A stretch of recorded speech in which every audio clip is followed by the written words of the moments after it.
ಗೋಡ್ form NLM scheme ಅಲ್ಲಿ sanction ಆಗಿದೆ. ಯಾರ ಕಡೆ ಸ್ಯಾಂಕ್ಷನ್ ಆಗಿದೆ ಅವ್ರ ಕಡೆ ನಾವು ಬಂದಿದ್ದೇವೆ. ಅವ್ರ ಕಡೆ ಅಂತ ಫುಲ್ ಡೀಟೇಲ್ ಇನ್ಫಾರ್ಮೇಶನ್ ನಾವು ತಗೊಳ್ಳೋಣ. ಸೊ ಒಂದು NLM ಸ್ಕೀಮ್ ಮಾಡ್ಬೇಕಂತಂದ್ರೆ ಏನೇನ್ ಡಾಕ್ಯುಮೆಂಟ್ಸ್ ಬೇಕಾಗುತ್ತೆ, ಏನೇನ್ ಪ್ರಾಜೆಕ್ಟ್ ಮಾಡಬೇಕಾಗುತ್ತೆ, ಎಷ್ಟು ದಿನ ಬೇಕಾಗುತ್ತೆ, ಸೊ ಎಷ್ಟು ನಾವು ಸಬ್ಸಿಡಿ ತಗೋಬಹುದು, ಎಷ್ಟು ಲೋನ್ ಅನ್ನ ಮಾಡ್ಕೋಬಹುದು, ಎಷ್ಟು ಕುರಿ ಸಾಕಾಣಿಕೆ ಮಾಡಬಹುದು, ಇವೆಲ್ಲ ಇನ್ಫಾರ್ಮೇಶನ್ ನಮ್ಗೆ ಈ ವಿಡಿಯೋದಲ್ಲಿ ಸಿಗುತ್ತೆ. ಈ ವಿಡಿಯೋ ಪೂರ್ತಿ ನೋಡಿ. ನಿಮ್ದ ಪ್ರಾಜೆಕ್ಟ್ ಬರೋಣ ಸರ್. ನೀವೊಂದು ಫಾರ್ಮ್ ಬಹಳ ದೊಡ್ಡದಿದ್ದೀರಿ. ಸೊ ಈಗ ನಿಮ್ದು ಡೀಟೇಲ್ಸ್ ಕಾಣಿಸ್ತಾ ಇದೆ ಸರ್. ಸೊ ನಿಮ್ದು ಟೋಟಲ್ ಯೂನಿಟ್ ಕಾಸ್ಟ್ 92,26,000 ಇದೆ. ಓಕೆ, ಟೋಟಲ್ ಅವ್ರಿಗೆ ಬ್ಯಾಂಕ್ ಲೋನ್ ಬರುದು 78,42,000. ಇದರಲ್ಲಿ 41,21,500 ರೂಪಾಯಿ ಸಬ್ಸಿಡಿ ಸಿಕ್ಕಿದೆ. ವಿಚಾರ ಮಾಡಿ ನೀವು, 41 lakh ಸಬ್ಸಿಡಿ ಯೋಜನೆಯನ್ನ ಗೌರ್ಮೆಂಟ್ ಕಡೆಯಿಂದ ಅವರು ಪಡೆದಿದ್ದಾರೆ. ಇಷ್ಟು ಹೆಲ್ಪ್ ನಮ್ಮ ಸರ್ಕಾರದಿಂದ ನಮಗೆ ಸಿಗ್ತಾ ಇದೆ. ಬಹಳಷ್ಟು ಜನ ಯಾರು ಹಳ್ಳಿಗಳಲ್ಲಿದ್ದಾರೆ, ಎಷ್ಟೋ ಜನ ಸಿಟಿಯಿಂದ ಹಳ್ಳಿಗೆ ಬರ್ಬೇಕಂತ ಇರ್ತೀರಾ.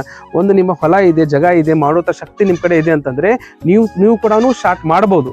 ಸರ್ ಇರ್ತಾರೆ, ಅವ್ರ ಜೊತೆ ಅವ್ರು ಮಾತಾಡ್ರಿ, ನಮ್ಮ ನಂಬರ್ ಕಾಂಟ್ಯಾಕ್ಟ್ ಮಾಡಿ, ನಾವು ನಿಮ್ಗೆ ಕೇಳ್ತೀವಿ. ಎಲ್ಲ ಕರೆಕ್ಟ್ ಆಗಿ ವಿಡಿಯೋಸ್ ಎಲ್ಲ ಮಾಡ್ತಿರ್ತೀವಿ. ಯಾರಿಗೆ ದುಡ್ಡು ಕೊಡೋದು ಮಾಡೋದು ಇರಂಗಿಲ್ಲ ಇದರಲ್ಲಿ. ಯಾವುದೇ ರೀತಿ ಕಮಿಷನ್ ಕೊಡೋದಾಗ್ಲಿ, ಯಾರಿಗೆ ₹1 ಕೊಡೋದು ಇರಂಗಿಲ್ಲ. ಸರ್ ಡೀಟೇಲ್ ಆಗಿ ಎಲ್ಲ ಬಗ್ಗೆ ಫುಲ್ ಇನ್ಫಾರ್ಮೇಶನ್ ಕೊಡ್ತಾರೆ. ಅದಕ್ಕಾಗಿನೇ ಇವತ್ತು ಇಲ್ಲಿ ಮರಬ್ ಗ್ರಾಮದಲ್ಲಿ ಇವ್ರು ಕುಟ್ಕೊಂಡು ಬಂದು ಒಂದು ವಿಡಿಯೋ ಮಾಡ್ತಾ ಇದ್ದೇವೆ. ನಮ್ಮ ಇದರಲ್ಲಿ ಯೂಟ್ಯೂಬ್ ಅಲ್ಲಿ ಬಹಳಷ್ಟು ಜನ ನಾವು ಅದನ್ನ ಕೊಡಿಸ್ತೀವಿ, ಇದನ್ನ ಕೊಡಿಸ್ತೀವಿ, ಹಂಗ್ ಮಾಡ್ತೀವಿ ಅಂತೆಲ್ಲ ಹೇಳ್ತಾರೆ. ನಾವು ಭಾಳ ಅಂದ್ರೆ ಪ್ರಾಜೆಕ್ಟ್ ರಿಪೋರ್ಟ್ ಮಾಡ್ಕೊಡ್ತೀವ್ರಿ. ಅದ್ ಬಿಟ್ಟು ಬೇರೆ ಯಾವುದೇ ರೀತಿ ನಮ್ ಕಡೆಯಿಂದ ಸಪೋರ್ಟ್ ಇರೋದಿಲ್ಲ. ಆದ್ರೆ ರೈಟ್ ಮಾಹಿತಿ ನಮ್ಮ ಕಡೆಯಿಂದ ನಿಮ್ಗೆ ಸಿಗುತ್ತೆ ರೀ. Okay sir. 2022ರಲ್ಲಿ ನಾವು NLM ಯೋಜನೆ ಅಡಿ ಅಪ್ಲಿಕೇಶನ್ ಹಾಕಿದ್ವಿ. 2022 ಯಾವ ತಿಂಗಳಲ್ಲಿ ಸರ್? ಫೆಬ್ರವರಿ. ಸ್ಟಾರ್ಟಿಂಗ್ ಅಲ್ಲೇ ನೀವು 2020 ಅಪ್ಲಿಕೇಶನ್ ಹಾಕಿದ್ರಿ. 22 ಫೆಬ್ರವರಿಯಲ್ಲಿ ಅಪ್ಲಿಕೇಶನ್ ಹಾಕಿದ್ವಿ. ಅದು ಸುಮಾರು 1 ವರ್ಷ ಅಂದ್ರೆ 2023 ಫೆಬ್ರವರಿಯಲ್ಲಿ ನಮ್ದು ಅಪ್ರೂವಲ್ ಆಗಿ ಬಂತು. 1 year, 1 ವರ್ಷ ಬೇಕು. ಯಾವ್ದು NLM ಅಷ್ಟು ಈಸಿಯಾಗಿ 2 ತಿಂಗಳು 3 ತಿಂಗಳು ಅಂತ ಹೇಳ್ತಾರಲ್ಲ, ಅದೆಲ್ಲ ಆಗೋದಿಲ್ಲ. ಸುಳ್ಳು ಮಾಹಿತಿಯನ್ನ ಇವತ್ತು ನಮ್ಮ ರೈತ ಬಾಂಧವರಿಗೆ ಕೊಡ್ತಾ ಇದ್ದಾರೆ ಎಲ್ಲರೂ ಕೂಡ. ಅದು ಬಹಳ ಲೆಂದಿ ಪ್ರೊಸೆಸ್ ಐತಿ. ಯಾಕಂದ್ರೆ ಅದು ಒಂದು 7 ಸ್ಟೆಪ್ ಅಲ್ಲಿ ನಡೆಯುವಂತ ಪ್ರಕ್ರಿಯೆ. ಟೋಟಲ್ 7 ಸ್ಟೆಪ್ಸ್ ಬೇಕು ಸರ್. NLM ಅಲ್ಲಿ 1 ವರ್ಷ ಟೈಮ್ ತಗೋತೆ. SI, SLEC, CEC ಇರ್ಬೋದು, ಬ್ಯಾಂಕ್ ಲೋನ್ PG ಸೆಕ್ಷನ್ ಇರ್ಬೋದು, ಸೆಕ್ಷನ್ ಮೈಲ್ಸ್ಟೋನ್ 1 ಕಂಪ್ಲೀಟ್ ಇರ್ಬೋದು. ಇವೆಲ್ಲಾನು ಸ್ಟೆಪ್, ಒಂದು 7 ಸ್ಟೆಪ್ ಅಲ್ಲಿ ಅದು ನಡೆಯುವಂತ ಪ್ರಕ್ರಿಯೆ. ಈಗ ರೈತರಿಗೆ 1ನೇ ಸ್ಟೆಪ್ ಏನ್ ಸರ್ ನೀವು ಹೇಳೋದು? ಮೊದಲೇ ಸ್ಟೆಪ್ ಅವ್ರು ಬ್ಯಾಂಕ್ ಒಳಗಡೆ ಹೋಗಿ ನಮಗ್ ಲೋನ್ ಕೊಡ್ತಾರ ಇಲ್ವೋ, ಅಥವಾ ನಮ್ಗೆ ಎಷ್ಟು ಲೋನ್ ಬೇಕು ಅಂದ್ರೆ ನಮ್ದು 2 ಎಕರೆ ಐತಿ, 100 ಕುರಿ ಸಾಕಾಣಿಕೆ ಮಾಡ್ತೀವಿ, ಒಂದು 20 ಲಕ್ಷ ಲೋನ್ ಬೇಕಾಗಿತ್ತು. ಇವ್ರು ಹೋಗಿ ಬ್ಯಾಂಕಿಗೆ ಹೋಗ್ಬಿಟ್ಟು ನಾನು NLM ಯೋಜನೆ ಅಡಿ ಒಂದು 100 ಕುರಿದು ಒಂದು ಪ್ರಾಜೆಕ್ಟ್ ಮಾಡ್ಬೇಕು ಅನ್ಕೊಂಡಿದೀನಿ, ಒಂದು 20 ಲಕ್ಷ ಲೋನ್ ಬೇಕು ಅಂತ ಕೇಳಿದಾಗ ಅವರು ಅಂದ್ರೆ 100% ಯಾರು ಲೋನ್ ಕೊಡೋದೇ ಇಲ್ಲ. 80 to 90% ಲೋನ್ ಕೊಡ್ತಾರೆ. ಅಂದ್ರೆ ಒಂದು 16 ರಿಂದ 18 ಲಕ್ಷ ನಿಮ್ಗೆ ಲೋನ್ ಕೊಡ್ತೀವಿ ಅಂತ ಹೇಳ್ತಾರೆ ಅವರು. ಅದು ಮೊದಲೇ ಸ್ಟೆಪ್ ನಾವು ಲೋನ್ ಕೊಡ್ತಾರಿಲ್ಲ ಬ್ಯಾಂಕ್ ಅಲ್ಲಿ ಕನ್ಫರ್ಮ್ ಮಾಡ್ತೀವಿ. Second step sir? Second step ನಾವು ಟ್ರೈನಿಂಗ್ ಮಾಡ್ತೀವಿ. Okay sir. ನಾವು ಈ ಕುರಿ ಸಾಕಾಣಿಕೆ ಬಗ್ಗೆ ತರಬೇತಿಯನ್ನ ಪಡಿಬೇಕು. ತರಬೇತಿ ಆದ ನಂತರ ಎಕ್ಸ್ಪೀರಿಯನ್ಸ್ ಸರ್ಟಿಫಿಕೇಟ್ ಅಂತ ಹೇಳಿ ನಮ್ಮ ವೆಟರ್ನರಿ ಡಿಪಾರ್ಟ್ಮೆಂಟ್ ಅಲ್ಲಿ ಡಾಕ್ಟರ್ ಇರ್ಬೋದು, AD ಇರ್ಬೋದು, ಯಾರಾದ್ರೂ ಒಬ್ಬರ ಕಡೆ ನಾವು ಎಕ್ಸ್ಪೀರಿಯನ್ಸ್ ಸರ್ಟಿಫಿಕೇಟ್ ಅನ್ನ ತಗೋಬಹುದು. ಸೊ ನೆಕ್ಸ್ಟ್ ಏನ್ ಮಾಡ್ಬೇಕು ಸರ್ ಅವರು? ಇದಾದ ನಂತರ ನಾವು NLM ಪೋರ್ಟಲ್ ನಲ್ಲಿ ಅಪ್ಲಿಕೇಶನ್ ಹಾಕ್ಬೇಕಂದ್ರೆ ನಾವು ಮೊದಲೇದಾಗಿ ಪ್ರಾಜೆಕ್ಟ್ ರಿಪೋರ್ಟ್ ಮಾಡಿಸ್ಬೇಕು. ಅದಕ್ಕೆ ಇಂಜಿನಿಯರ್ ಇಂದ ಬ್ಲೂ ಪ್ರಿಂಟ್ ಮಾಡಿಸ್ಬೇಕು. ಅದಾದ ನಂತರ ಈ ನಮ್ದು ಲ್ಯಾಂಡ್ ಎಷ್ಟೈತಿ ಅದೆಲ್ಲಾನು ನಮ್ದು RTC ಉತ್ತಾರ ತಕೋಬೇಕು ಸರ್. ಅದ ನಂತರ ಸರ್ ನೆಕ್ಸ್ಟ್ ಏನ್ ಮಾಡ್ಬೇಕ್ರಿ? ನೆಕ್ಸ್ಟ್ ಬಂದ್ಬಿಟ್ಟು ಅಪ್ಲಿಕೇಶನ್ ಹಾಕ್ಬೇಕಂದ್ರೆ ಹೇಳಿದೆಲ್ಲ ಪ್ರಾಜೆಕ್ಟ್ ರಿಪೋರ್ಟ್ ಅದು ಬ್ಲೂ ಪ್ರಿಂಟ್ ಮಾಡಿಸ್ಬೇಕು ಇಂಜಿನಿಯರ್ ಕಡೆ. ಅದಾದ ನಂತರ ಈ ಎಲ್ಲಿ ನಾವು ಮಾಡ್ತಾ ಇದೀವಿ ನಮ್ ಜಮೀನಲ್ಲೇ ಮಾಡ್ಬೇಕು. ಎಲ್ಲಿ ಮಾಡ್ತಾ ಇದೀವಿ ಅದರದ್ದು GPS ಫೋಟೋ. GPS ಫೋಟೋ, ಇವು 3 ದಾಖಲೆಗಳು ಬೇಕಾಗ್ತವೆ. ಅದು ಆಧಾರ್ ಕಾರ್ಡ್ ಬೇಕಾಗುತ್ತೆ, ಬ್ಯಾಂಕ್ ಪಾಸ್ಬುಕ್ ಬೇಕಾಗ್ತದೆ, ಪ್ಯಾನ್ ಕಾರ್ಡ್ ಬೇಕಾಗುತ್ತೆ, ಆಮ್ಯಾಗ ಒಂದು 6 ತಿಂಗಳು ಬ್ಯಾಂಕ್ ಸ್ಟೇಟ್ಮೆಂಟ್ ಇಲ್ಲ. ಆಮ್ಯಾಗ ಹೆಣ್ಣು ಗಂಡು ಅಂದ್ರೆ ಮೇಲ್ ಫಿಮೇಲ್ ಆ ತರನು ಏನಿಲ್ಲ. ಮಹಿಳೆಯರಿಗೆ ಮಾಡಿದ್ರು ಅಷ್ಟೇ ಸಬ್ಸಿಡಿ, ಪುರುಷರಿಗೆ ಮಾಡಿದ್ರು ಅಷ್ಟೇ ಸಬ್ಸಿಡಿ, ಮತ್ತು ಅಂಗವಿಕಲರು ಆ ತರನು ಏನಿಲ್ಲ. ಎಲ್ಲರಿಗೂ ಒಂದೇ ರೀತಿ ಇದೆ. ಬಹಳ ಚಲೋ ಯೋಜನೆ ಇದೆ ಇದು. ಇದನ್ನ ಎಲ್ಲರೂ ತಗೋಬಹುದು. ಅವರೇ ಆನ್ಲೈನ್ ಅಲ್ಲಿ ಅಂದ್ರೆ ಆನ್ಲೈನ್ ಸೆಂಟರ್ಗೆ ಹೋಗಿ ಅಪ್ಲಿಕೇಶನ್ ಹಾಕ್ಬೋದು. ಬಟ್ ಇದನ್ನ ಮೊದಲೇದಾಗಿ ಪ್ರಾಜೆಕ್ಟ್ ರಿಪೋರ್ಟ್ ಬಹಳ ನೀಟಾಗಿ ಮಾಡ್ಬೇಕು. ಯಾಕಂದ್ರೆ ಇದರಲ್ಲಿ ಒಂದು 12-13 ಇದಾವ, ಏನು ಕ್ಯಾಟಗರೀಸ್ ಅದಾವ. ಇದು ಶೆಡ್ ಬೇರೆ, ಅದಕ್ಕೆ ಒಂದು ಆದಂತದ್ದು ಇಷ್ಟ ಅಮೌಂಟ್ ಸಬ್ಸಿಡಿ ಅಂತ ಇರುತ್ತೆ. ಕುರಿಗೆ ಬೇರೆ, ಇನ್ಶೂರೆನ್ಸ್ ಬೇರೆ, ಆಮ್ಯಾಗ ನಾವು ಎಷ್ಟು ಹೊಲ ಲ್ಯಾಂಡ್ ಕಲ್ಟಿವೇಶನ್ ಮಾಡ್ತೀವಿ ಅದ್ರದ್ದು ಬೇರೆ, ಇವಕ್ಕೆಲ್ಲ ಮೆಡಿಸಿನ್ ಮೇಂಟೆನೆನ್ಸ್ ಬೇರೆ, ಚಾಪ್ ಕಟ್ಟರ್ದ್ ಬೇರೆ, ಆಮ್ಯಾಗ ಶೈಲೇಜ್ ಇದ್ ಬೇರೆ, ಶೈಲೇಜ್ ಬೇರೆ, ಬೋರ್ವೆಲ್ ಬೇರೆ, ಈ ತರ ಒಂದು 12-13 ಪ್ಯಾರಾಮೀಟರ್ಸ್ ಅದನ್ನೆಲ್ಲ ಇಟ್ಕೊಂಡು ಪ್ರಾಜೆಕ್ಟ್ ರಿಪೋರ್ಟ್ ಮಾಡ್ಬೇಕು. ಸುಮ್ನೆ ಈಗ ಒಂದ್ ಕೋಟಿ ರೂಪಾಯಿ ಪ್ರಾಜೆಕ್ಟ್ ರಿಪೋರ್ಟ್ ಮಾಡಂದ್ಕೂಡಲೇ ಒಂದ್ 50 ಲಕ್ಷ ರೂಪಾಯಿ ಸಡ್ಡು, 50 ಲಕ್ಷ ರೂಪಾಯಿ ಕುರಿ ಅಂತ ಆ ತರ ಮಾಡಿದ್ರೆ ನಮ್ಗೆ ಸಬ್ಸಿಡಿ ಬರೋದ್ರಲ್ಲಿ ಬಹಳ ಕಡಿಮೆ ಬರುತ್ತೆ. ಆತರ ಸಾಕಷ್ಟು ಜನರಿಗೆ ಆಗಿದೆ ಕೂಡ. ಇದನ್ನ ಬಹಳ ನುರಿತವ್ರ ಕಡೆಯಿಂದ ಅಂದ್ರೆ ಅದ್ರ ಬಗ್ಗೆ ಗೊತ್ತಿರೋರು, ಮೊದ್ಲಿಗೆ ಮಾಡಿರೋರು ಕಡೆಯಿಂದ ಮಾಹಿತಿಯನ್ನು ತಗೊಂಡು ನೀಟಾಗಿ ಪ್ರಾಜೆಕ್ಟ್ ರಿಪೋರ್ಟ್ ಮಾಡಿದ್ರೆ ಮಾತ್ರ 50% ನಮ್ಗೆ ಸಬ್ಸಿಡಿ ಬರುತ್ತೆ ಚಾನ್ಸಸ್ ಹೆಚ್ಚಿಗೆ ಆಗ್ತವೆ ಸರ್. ದಯಮಾಡಿ ರೈತರಲ್ಲಿ ವಿನಂತಿ ಮಾಡ್ಕೊಂತೀನಿ, ಯಾರು ಕೂಡ ಕ್ಯಾಶ್ ವಿಡ್ರಾ ಮಾಡ್ಕೋಬೇಡಿ. ನೀವ್ ಏನ್ ಪರ್ಚೇಸ್ ಮಾಡ್ತೀರಿ ಅವ್ರ ಅಕೌಂಟಿಗೆ ಟ್ರಾನ್ಸ್ಫರ್ ಮಾಡಿ GST ಬಿಲ್ ಅನ್ನ ಮಾಡ್ಕೋಬೇಕು. ಆಮೇಲೆ ನಾವು ಯಾರು ಈ ಲೇಬರ್ಗೆ ಅವ್ರಿಗೆ ಮಾಡ್ತೀವಲ್ಲ ಪೇಮೆಂಟ್ ಅನ್ನ, ಅದು 5,000 ಒಳಗಡೆ ಇದ್ರೆ ಮಾತ್ರ ನಾವು ಕ್ಯಾಶ್ ಪೇಮೆಂಟ್ ಮಾಡ್ಬೇಕು. ಜಾಸ್ತಿ ಐತಂದ್ರೆ ನಮ್ದು ವೋಚರ್ ಕೊಟ್ಟು ನಮ್ಗೆ ಅವ್ರು ಸೈನ್ ಮಾಡಿಸ್ಕೊಂಡು ಅವ್ರಿಗೆ ಚೆಕ್ ಮುಖಾಂತರನು ಅಥವಾ ಅಕೌಂಟ್ ಮುಖಾಂತರನು ಆ ರೀತಿ ಅಮೌಂಟ್ ಅನ್ನ ಎಲ್ಲ ಕರೆಕ್ಟ್ ಆಗಿ ಬಿಲ್ಸ್ ಮೇಂಟೈನ್ ಮಾಡ್ಬೇಕು. ಹೌದು, ನಮ್ ಸಬ್ಸಿಡಿ ಬರ್ಬೇಕಾದ್ರೆ ಇದು ಮೇನ್ ಇಂಪಾರ್ಟೆಂಟ್. ಯಾರೋ ಗೊತ್ತಿಲ್ಲದೆ ನಾವು ಅವತ್ ಬಿಲ್ ತಗೊಳಕ್ ಹೋದ್ರೆ ಅವ್ರು ಏನ್ ಕೇಳ್ತಾರ ಅವತ್ ಬಿಲ್ ತಗೊಳಕಾದ್ರೆ ಅಲ್ಲಿಗೆ 1 ವರ್ಷ ಆಗಿರ್ತೈತಿ. ಈಗೆಲ್ಲ GST ತಮ್ಗೆಲ್ಲ ಗೊತ್ತಿರೋ ಹಂಗ ಪ್ರತಿ ತಿಂಗಳು ಅದು ಅವ್ರು ಅಪ್ಲೋಡ್ ಮಾಡ್ತಿರ್ತಾರೆ. ಯಾರು ನಾವೇನ್ ಮಟೀರಿಯಲ್ ತರ್ತೀವಿ ಅವ್ರು ಇರ್ಬೋದು, ಎಲ್ಲೇ ಏನ್ ಪರ್ಚೇಸ್ ಮಾಡಕ್ ಹೋದ್ರು ಅವ್ರ ಅವತ್ತಿನ ಡೇಟಿಗೆ ಅಪ್ಲೋಡ್ ಮಾಡ್ತಾರ. ನಾನು ಇವತ್ ಬಿಲ್ ಕೇಳಕ್ ಹೋದ್ರು, 1 ವರ್ಷದ ಹಿಂದೆ ಇವತ್ ಬಿಲ್ ಕೇಳಕ್ ಹೋದ್ರೆ GST ಅವ್ರು ಯಾರು ಕಟ್ಟಿಸ್ಬೋದಲ್ಲ, ಅವ್ರಿಗೆ ಅದು ತೊಂದರೆ ಆಗುತ್ತೆ. ಅವ್ನು ಇವತ್ತಿನ ಬಿಲ್ಲ ಕೊಡ್ತಾನೆ. ಆದ ಕಾರಣ ನಾವ್ ಯಾವತ್ತೇನ್ ಖರೀದಿ ಮಾಡ್ತೀವಲ್ಲ ಅವತ್ತ GST ಬಿಲ್ ಅನ್ನ ಅವ್ರಿಗೆ ಅಮೌಂಟ್ ಟ್ರಾನ್ಸ್ಫರ್ ಮಾಡಿ ಅವತ್ತ ಬಿಲ್ ತಗೊಂಡು ಇಟ್ಕೋಬೇಕು. ಇದು ಬಹಳಷ್ಟು ಜನರಿಗೆ ಇದು ಕೂಡ ತೊಂದರೆ ಆಗ್ತದೆ. ಕರೆಕ್ಟ್. ಸೊ ಎಲ್ಲರಿಗೂ ನಮಸ್ಕಾರ, ನಾನು ಸಚಿನ್ ಗಡದವ್ರು ಮಾತಾಡ್ತಿರೋದು. ಸೊ ಇವತ್ತು ನಾವು ನಮ್ಮ ಧಾರವಾಡ ಜಿಲ್ಲೆಯಾದ ಧಾರವಾಡ ಜಿಲ್ಲೆಯಲ್ಲಿ ಮರೆ ಗ್ರಾಮಕ್ಕೆ ಬಂದಿದ್ದೇವೆ. ಇವತ್ತು ಮಂಜುನಾಥ್ ಕಲ್ವಾಟ್ ಸರ್ ಅಂತ ಇದ್ದಾರೆ. ಇವ್ರದ್ದು ಗೋಡ್ ಫಾರ್ಮ್ NLM ಸ್ಕೀಮ್ ಅಲ್ಲಿ ಸ್ಯಾಂಕ್ಷನ್ ಆಗಿದೆ. ಸೊ ಬಹಳ ಜನರಿಗೆ ಬಹಳ ಜನ ಫೋನ್ ಮಾಡಿ ನಾವು ಲೋನ್ ಮಾಡಿಸ್ಕೊಡ್ತೀವಿ, ನಾವು ಸ್ಕೀಮ್ ಮಾಡಿಸ್ಕೊಡ್ತೀವಿ, ಸಬ್ಸಿಡಿ ಮಾಡಿಸ್ಕೊಡ್ತೀವಿ, ಬಹಳ ಹೇಳ್ತಿರ್ತಾರೆ. ಇವತ್ತು ನೇರವಾಗಿ ಯಾರ ಕಡೆ ಸ್ಯಾಂಕ್ಷನ್ ಆಗಿದೆ ಅವ್ರ ಕಡೆ ನಾವು ಬಂದಿದ್ದೇವೆ. ಅವ್ರ ಕಡೆ ಅಂತ ಫುಲ್ ಡೀಟೇಲ್ ಇನ್ಫಾರ್ಮೇಶನ್ ನಾವು ತಗೊಳ್ಳೋಣ. ನನ್ನ ಹೆಸರು ಗಂಗಪ್ಪ ಈಶ್ವರಪ್ಪ ಕಾಲೋಡ್ ಅಂತ ಹೇಳಿ, ಧಾರವಾಡ ಜಿಲ್ಲಾ ನವಲಗುಂದ ತಾಲೂಕ್ ಮೊರಬ್ ಗ್ರಾಮದವ್ರು. ನಾವು ಸುಮಾರು ಒಂದು 5-6 ವರ್ಷದಿಂದ ಕುರಿ ಸಾಕಾಣಿಕೆಯನ್ನು ಮಾಡ್ತಾ ಇದ್ದೀವಿ. ಈಗ 2022ರಲ್ಲಿ ನಾವು NLM ಯೋಜನೆಯಡಿ ಅಪ್ಲಿಕೇಶನ್ ಹಾಕಿದೀವಿ. 2022 ಫೆಬ್ರವರಿಯಲ್ಲಿ ಸ್ಟಾರ್ಟಿಂಗ್ ಅಲ್ಲೇ ನೀವು 2022 ಅಪ್ಲಿಕೇಶನ್ ಹಾಕಿದ್ರಿ. 22 ಫೆಬ್ರವರಿಯಲ್ಲಿ ಅಪ್ಲಿಕೇಶನ್ ಹಾಕಿದ್ವಿ. ಅದು ಸುಮಾರು 1 ವರ್ಷ ಅಂದ್ರೆ 2023 ಫೆಬ್ರವರಿಯಲ್ಲಿ ನಮ್ದು ಅಪ್ರೂವಲ್ ಆಗಿ ಬಂತು. 1 ವರ್ಷ ಬೇಕು. ಯಾವ್ದು NLM ಅಷ್ಟು ಈಸಿಯಾಗಿ 2 ತಿಂಗಳು 3 ತಿಂಗಳು ಅಂತ ಹೇಳ್ತಾರಲ್ಲ, ಅದೆಲ್ಲ ಆಗೋದಿಲ್ಲ.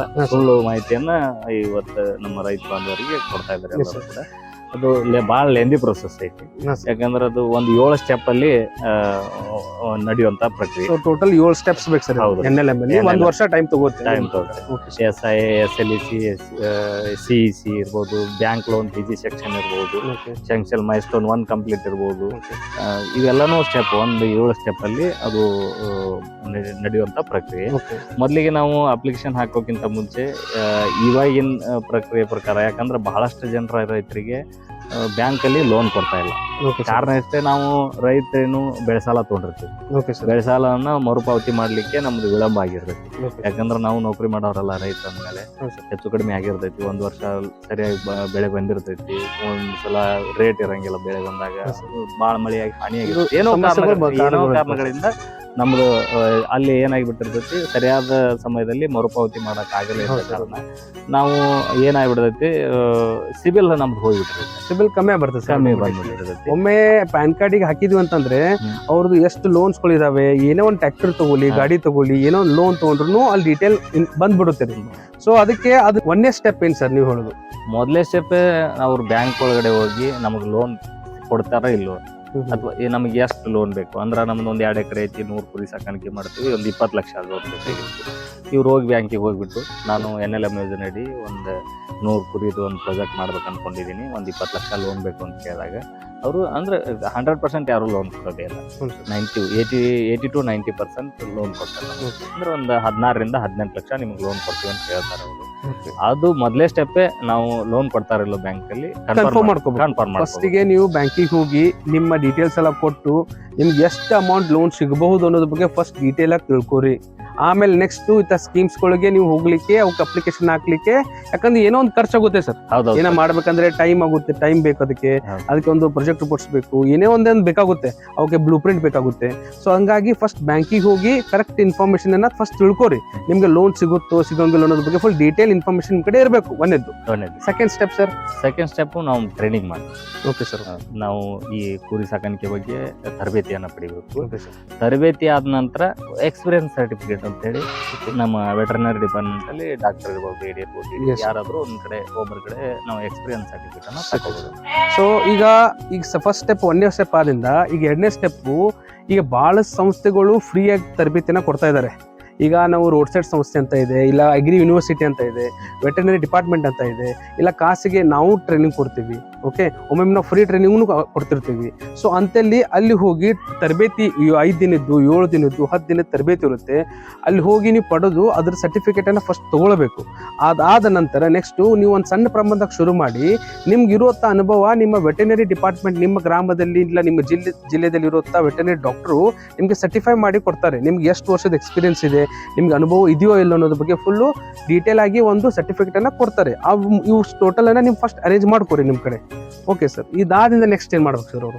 ಇದಾದ ನಂತರ ನಾವು NLM ಪೋರ್ಟಲ್ ಅಲ್ಲಿ ಅಪ್ಲಿಕೇಶನ್ ಹಾಕ್ಬೇಕಂದ್ರೆ ನಾವು ಮೊದಲನೇದಾಗಿ ಪ್ರಾಜೆಕ್ಟ್ ರಿಪೋರ್ಟ್ ಮಾಡಿಸ್ಬೇಕು. ಅದಕ್ಕೆ ಇಂಜಿನಿಯರ್ ಇಂದ ಬ್ಲೂ ಪ್ರಿಂಟ್ ಮಾಡಿಸ್ಬೇಕು.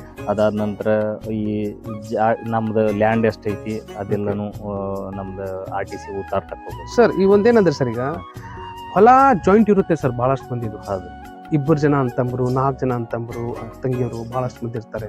ಸೊ ಒಂದು ಅಗ್ರಿಮೆಂಟ್ ಅನ್ನು ಮಾಡ್ಕೊಂಡು, ಅಂದ್ರೆ ನಾವೆಲ್ಲರೂ ಇವರಿಗೆ ಮಾಡ್ಲಿಕ್ಕೆ ಸಪೋರ್ಟ್ ಮಾಡ್ತಾ ಇದೀವಿ, ಇವರಿಗೆ ಅನುಮತಿ ಕೊಡ್ತಾ ಇದೀವಿ ಅಂತ ಹೇಳಿ ಒಂದು ಏನು ಒಂದು ಬಾಂಡ್ ಅಗ್ರಿಮೆಂಟ್ ಮಾಡ್ಕೊಂಡು ಆ ಅಗ್ರಿಮೆಂಟ್ ಅನ್ನ ನಾವು ಅಲ್ಲಿ ಅಪ್ಲೋಡ್.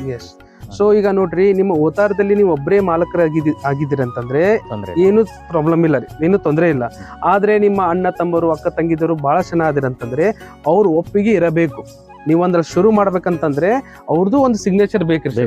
ಆಮೇಲೆ ಅವ್ರದ್ದು ಒಂದು ನೀವು ಬಾಂಡ್ ಮಾಡ್ಕೊಂಡು ಅದು ಒಂದು ರೆಡಿ ಇಟ್ಕೋಬೇಕು. ನೀವು ಇಂಥ ವ್ಯಕ್ತಿಗೆ ನಾವು ಆಡು ಮತ್ತು ಕುರಿ ಸಾಕಾಣಿಕೆ ಮಾಡ್ಲಿಕ್ಕೆ ನಾವು ಅವ್ರಿಗೆ ಒಪ್ಪಿಗೆ ಇದೆ ಅಂತ ಹೇಳಿ ಒಂದು ಬಾಂಡ್ ಅನ್ನ ಮಾಡಿ ಕೊಡ್ಬೇಕು. ಇದು ಆದ ನಂತರ ಸರ್ ನೆಕ್ಸ್ಟ್ ಏನ್ ಮಾಡ್ಬೇಕ್ರಿ? ನೆಕ್ಸ್ಟ್ ಬಂದ್ಬಿಟ್ಟು ಅಪ್ಲಿಕೇಶನ್ ಹಾಕ್ಬೇಕಂದ್ರೆ ಹೇಳಿದೆಲ್ಲ ಪ್ರಾಜೆಕ್ಟ್ ರಿಪೋರ್ಟ್ ಅದು ಬ್ಲೂ ಪ್ರಿಂಟ್ ಮಾಡಿಸ್ಬೇಕು ಇಂಜಿನಿಯರ್ ಕಡೆ. ಅದಾದ ನಂತರ ಈ ಎಲ್ಲಿ ನಾವು ಮಾಡ್ತಾ ಇದೀವಿ ನಮ್ಮ ಜಮೀನಲ್ಲೇ ಮಾಡ್ಬೇಕು. ಎಲ್ಲಿ ಮಾಡ್ತಾ ಇದೀವಿ ಅದರದ್ದು GPS photo. Okay sir. GPS photo, ಇವು 3 ದಾಖಲೆಗಳು ಬೇಕಾಗ್ತವೆ. ಸೊ ಈಗ ನೋಡ್ರಿ, ನೀವು 5 ಲಕ್ಷ ರೂಪಾಯಿಂದ ಹಿಡ್ಕೊಂಡು 50 ಲಕ್ಷ 1 ಕೋಟಿವರೆಗೂ ಆಡು ಮತ್ತು ಕುರಿ ಸಾಕಾಣಿಕೆ ಮಾಡ್ಲಿಕ್ಕೆ ಸರ್ಕಾರದಿಂದ ಯೋಜನೆಗಳು ಇದಾವೆ ಸರ್. ಇವೆಲ್ಲ ಮಾಡ್ಬೇಕಂತಂದ್ರೆ ಅದಕ್ಕೆ ಪ್ರಾಜೆಕ್ಟ್ ರಿಪೋರ್ಟ್ ಬೇಕ್ರಿ. ಪ್ರಾಜೆಕ್ಟ್ ರಿಪೋರ್ಟಿಗೆ ನೀವು ಫಸ್ಟಿಗೆ ಬರಬೇಡ್ರಿ. ಇವೆಲ್ಲ ಫಸ್ಟಿಗೆ ನಾವ್ ಏನೇನ್ ಹೇಳಿದೇವಲ್ಲ ಇವೆಲ್ಲ ಕ್ಲಿಯರ್ ಆದ ನಂತರ ನೆಕ್ಸ್ಟ್ ನೀವು ಪ್ರಾಜೆಕ್ಟ್ ರಿಪೋರ್ಟ್ ಮಾಡಿಸ್ಕೊಂಡು ಆಮೇಲೆ ಇಂಜಿನಿಯರ್ ಕಡೆ ಒಂದು ಬ್ಲೂ ಪ್ರಿಂಟ್ ಹಾಕಿಸ್ಕೋಬೇಕು. ನೀವು ಶೆಡ್ ಕನ್ಸ್ಟ್ರಕ್ಷನ್ ಹೆಂಗಿದೆ, ಪರ್ ಸ್ಕ್ವೇರ್ ಫೀಟ್ ಎಷ್ಟು ಬೀಳುತ್ತೆ ಅನ್ನೋದು ನಮ್ದು ಪ್ರಾಜೆಕ್ಟ್ ರಿಪೋರ್ಟ್ ಅಲ್ಲಿ ಬರುತ್ತೆ. ಅದೇ ರೀತಿ ಒಂದು ಬ್ಲೂ ಪ್ರಿಂಟ್ ಎಲ್ಲೂ ಬರುತ್ತೆ ರೀ. ಅದನ್ನೆಲ್ಲ ಮಾಡ್ಕೊಂಡು ಆ ದಾಖಲೆಗಳನ್ನ ನೀವು ರೆಡಿ ಇಟ್ಕೋಬೇಕು ಸರ್. ಇದಲ್ಲದೆ ಸರ್ ಮತ್ತೆ ಆ ವ್ಯಕ್ತಿದ್ ಮತ್ತೆ ಏನೇನು ಡಾಕ್ಯುಮೆಂಟ್ಸ್ ಬೇಕಾಗ್ತವೆ ಸರ್? ಆಧಾರ್ ಕಾರ್ಡ್ ಬೇಕಾಗುತ್ತೆ, ಬ್ಯಾಂಕ್ ಪಾಸ್ಬುಕ್ ಬೇಕಾಗ್ತದೆ, ಪ್ಯಾನ್ ಕಾರ್ಡ್ ಬೇಕಾಗುತ್ತೆ, ಆಮೇಲೆ ಒಂದು 6 ತಿಂಗಳು ಬ್ಯಾಂಕ್ ಸ್ಟೇಟ್ಮೆಂಟ್ ಬೇಕಾಗುತ್ತೆ ಸರ್. ಅವರು ರೈತರು ನಿಮ್ಮ ಬ್ಯಾಂಕ್ ಅಲ್ಲಿ ಅಮೌಂಟ್ ಅನ್ನ ಹಾಕುದು ತೆಗೆಯುವುದು ವ್ಯವಹಾರ ಮಾಡ್ತಿರ್ಬೇಕು ಸರ್. ಆಮೇಲೆ ನೀವು ಒಂದು ಅಕೌಂಟ್ ಓಪನ್ ಮಾಡಿ ಹಂಗೆ ತಗೊಂಡು ಹೋಗುದು ಸರಿಯಲ್ಲ. ಸೊ ನೀವು ರೊಕ್ಕ, ನಿಮ್ ಹೊಲದ ರೊಕ್ಕ ಎಲ್ಲ ನೀವು ಅಕೌಂಟಿಗೆ ಜಮಾ ಮಾಡೋದು, ಡ್ರಾ ಮಾಡೋದು, ಹಿಂಗೆ ನಿಮ್ದು 6 ಸ್ಟೇಟ್ಮೆಂಟ್ ರೆಕಾರ್ಡ್ಸ್ ಇರ್ಬೇಕು. ಒಂದು ಒಳ್ಳೆ ಮೇಂಟೆನೆನ್ಸ್ ಮಾಡಿರ್ಬೇಕು. ಮತ್ತೇನ್ ಬೇಕು ಸರ್? ಮತ್ತೆ ಇಷ್ಟೇ. ಇದ್ರ ಜೊತೆ ಜಾತಿ ಮತ್ತು ಆದಾಯ ಸರ್ಟಿಫಿಕೇಟ್ ಬರ್ತದೆ ಸರ್. ಯಾಕಂದ್ರೆ SC ST ಕ್ಯಾಟಗರಿ OBC ದವ್ರಿಗೆ ಅವ್ರಿಗೆ ಸ್ಪೆಷಲ್ ಸಬ್ ಕನ್ಸಿಡರೇಷನ್ಸ್ ಬರುತ್ತೆ ಸರ್. NLM ಅಲ್ಲಿ ಆತರ ಏನಿಲ್ಲ, ಎಲ್ಲರಿಗೂ ಸೇಮ್. ಎಲ್ಲರಿಗೂ ಎಷ್ಟು ಪರ್ಸೆಂಟ್ ಬರುತ್ತೆ ಸರ್? 50%. 50% ಸಬ್ಸಿಡಿ ಬರುತ್ತೆ. ಓಕೆ. ಸೊ ಇನ್ ಕೇಸ್ ಆತರ ಏನೇ ಕೇಳಿದ್ರೆ ಜಾತಿ ಮತ್ತೆ ಆದಾಯ ಸರ್ಟಿಫಿಕೇಟ್ ಅವ್ರು ಹಚ್ಬೋದು. ರೇಷನ್ ಕಾರ್ಡ್ ಮಾತ್ರ ಇಲ್ಲ, PMEGP ಅಲ್ಲಿ ಬರುತ್ತೆ.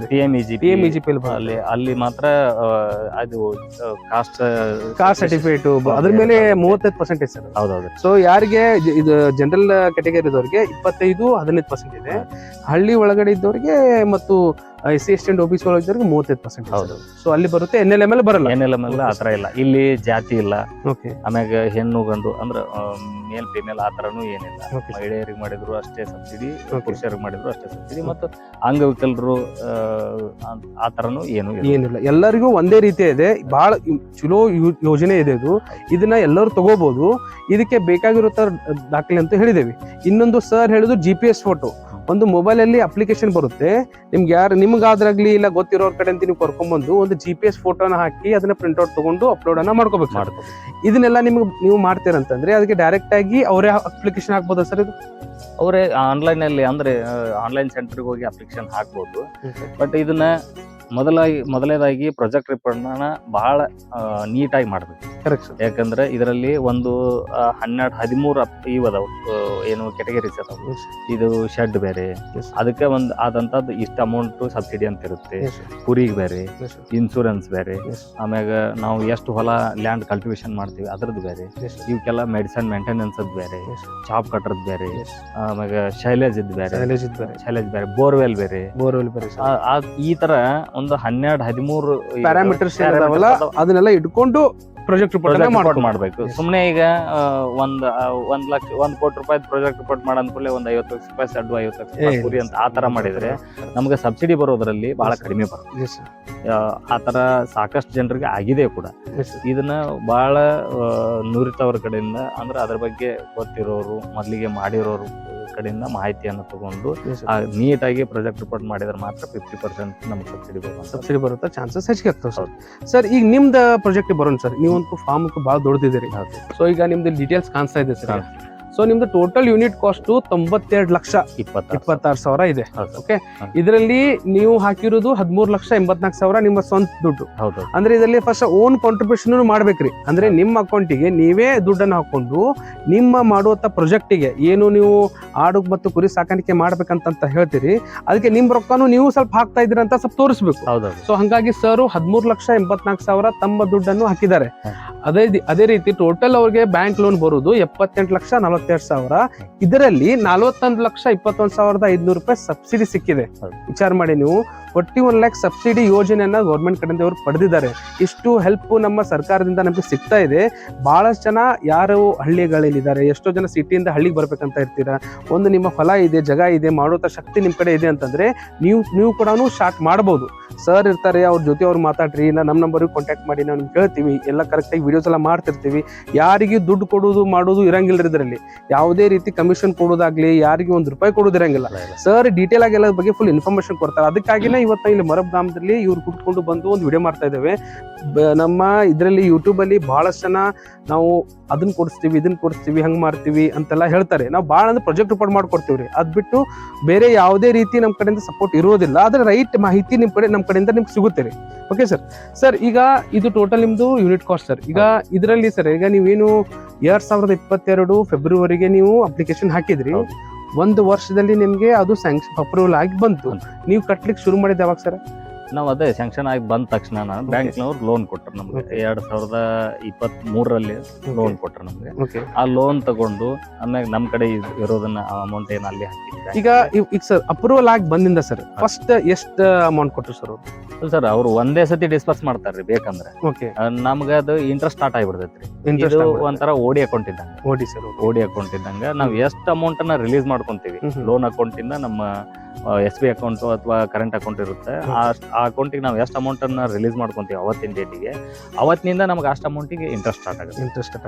ನಮ್ಗೆ ಅವತ್ತೇನ್ ಅವಶ್ಯಕತೆ ಇರ್ತೈತಿ, ಇವತ್ತು ಒಂದ್ 2 ಲಕ್ಷ ರೂಪಾಯಿದ್ ನಾವು ಮಟೀರಿಯಲ್ ಏನೋ ತರ್ತಾ ಇದೀವಿ, 2 ಲಕ್ಷ ರೂಪಾಯಿ ರಿಲೀಸ್ ಮಾಡ್ಕೋಬೇಕು.